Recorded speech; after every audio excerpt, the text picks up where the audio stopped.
Bonjour à tous et bienvenue dans ce nouveau rendez-vous de 6000 chrono. Nous accueillons aujourd'hui Sébastien Michel. Bonjour. Bonjour. Sébastien Michel, vous êtes maire d'Écully et vous êtes membre du bureau de l'association des maires du Rhône et de la métropole de Lyon qui organise lundi 18 mars son congrès annuel avec la présence de David Linard qui est le président de l'association nationale. Alors le Sénat examine, vous n'êtes pas sans le savoir en ce moment, un projet de loi qui vise un peu à revoir, à rénover, à dépoussiérer le statut des élus locaux, notamment les maires. C'est un peu de mieux les former, et notamment les maires, et puis de revoir un peu la grille salariale. Aujourd'hui, est-ce que la fonction d'un maire, c'est devenu de plus en plus complexe, voire parfois de plus en plus dangereux? Complexe, c'est certain. Je pense que, comme beaucoup d'acteurs d'ailleurs en France, c'est vrai aussi dans le monde de l'entreprise, c'est vrai dans le monde associatif, on fait face à une inflation permanente de normes, de règlements en tout genre. Et c'est vrai qu'aujourd'hui, quand vous êtes maire, quand vous devez prendre une décision, il faut d'abord passer 2 bonnes heures avec vos services pour qu'on vous explique les différentes normes qui s'imposent à vous. Et j'avoue que parfois, ça peut être décourageant, c'est certain. Quant à la dangerosité, je dirais que là encore, on est dans une société où il y a de la violence de plus en plus.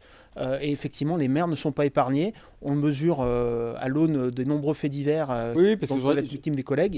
exactement, parce que je regardais les chiffres, plus 32% d'attaques envers les élus, 69% des maires se disent confrontés à des problèmes d'incivilité, c'est plus 16% plus 16 points par rapport à 2020. Donc c'est vrai que aujourd'hui d'être maire, on va dire. Alors, est-ce que vous êtes maire d'Écully, quand même une grosse commune, est-ce que vous avez les mêmes problèmes qu'un maire d'une petite commune, d'un maire rural? C'est très différent, mais il y a un fil conducteur. Ouais. C'est que, je le disais, la société est de plus en plus violente dans l'ensemble de ses aspects.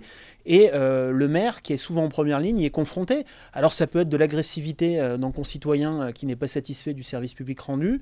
Ça va être des insultes, des menaces. Malheureusement, on est dans une société où c'est le lot quotidien. Et donc il faut y faire face. Et je sais que pour certains collègues, c'est difficile à vivre et que parfois certains renoncent parce que c'est trop compliqué et quand on fait le choix de s'engager, vous savez, vous êtes là pour prendre des décisions, pour faire preuve de responsabilité, pas forcément pour être livré à la vindicte. Est-ce que c'est peut-être un thème que vous allez aborder cette année pour votre congrès? Je crois qu'il avait déjà été abordé en 2023.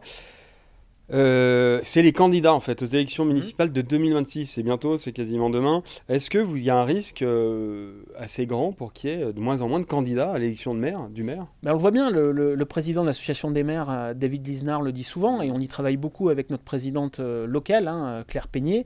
On voit qu'aujourd'hui, il y a de plus en plus une crise des vocations sur certains territoires. C'est compliqué de trouver des femmes et des hommes qui font le choix de s'engager pour la collectivité. Plutôt territoires ruraux quand même? C'est encore plus le cas dans les territoires ruraux et les petites communes, parce que là, vous êtes souvent très seul en réalité. Dans les communes un peu plus importantes, vous avez un staff, vous avez une équipe de direction, vous avez des adjoints, vous êtes vraiment entouré. Oui, il y a une équipe, dans le monde rural, c'est plus compliqué, et puis le niveau de proximité et d'exigence est pas le même. Et c'est vrai qu'on le disait, il y a cette espèce de désinhibition par rapport à la violence qui fait que de plus en plus, ça devient risqué. Vous disiez qu'aujourd'hui, les citoyens se comportaient plutôt comme des consommateurs de services publics. C'est ce que je dis souvent. On est passé d'une époque où finalement on avait affaire à des citoyens, et de plus en plus le sentiment qu'on a avec de nombreux collègues maires, c'est qu'on a face à nous des consommateurs de services publics. Et donc ils viennent consommer du service public, comme ils consomment d'ailleurs du loisir, comme ils consomment de l'activité associative. Et je pense que ça doit nous interpeller parce qu'on a la chance jusqu'à présent d'avoir une société qui tient beaucoup grâce aux bénévoles dans les associations, grâce aux élus locaux qui sont finalement, et le maire en est la preuve vivante, l'élu préféré des Français.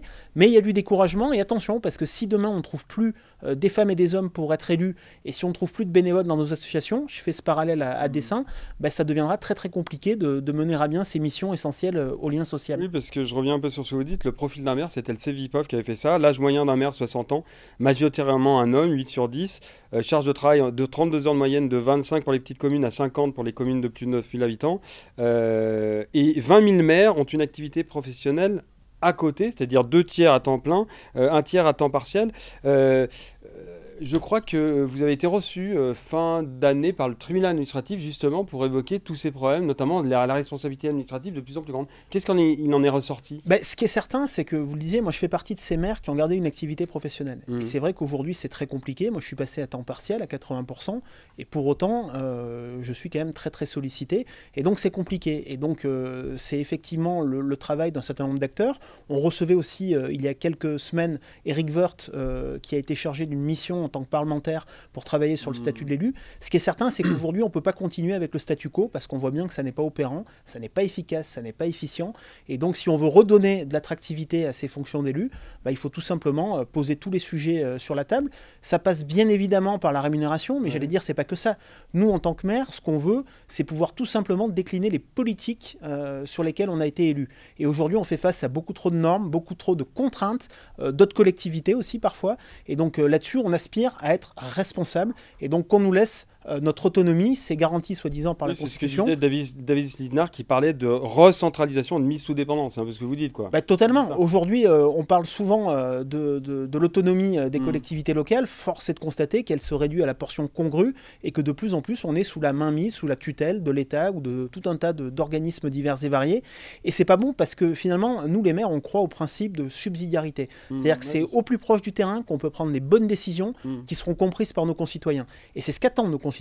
Ils veulent des élus responsables et non pas des élus qui sont simplement là pour décliner des choses décidées à Paris ou ailleurs. D'où la défiance après, de manière générale, envers le politique. Merci Sébastien Michel d'être venu sur le plateau du Chrono. Et je rappelle le congrès, l'association des maires du Rhône, c'est lundi 18 mars. À très bientôt, au revoir.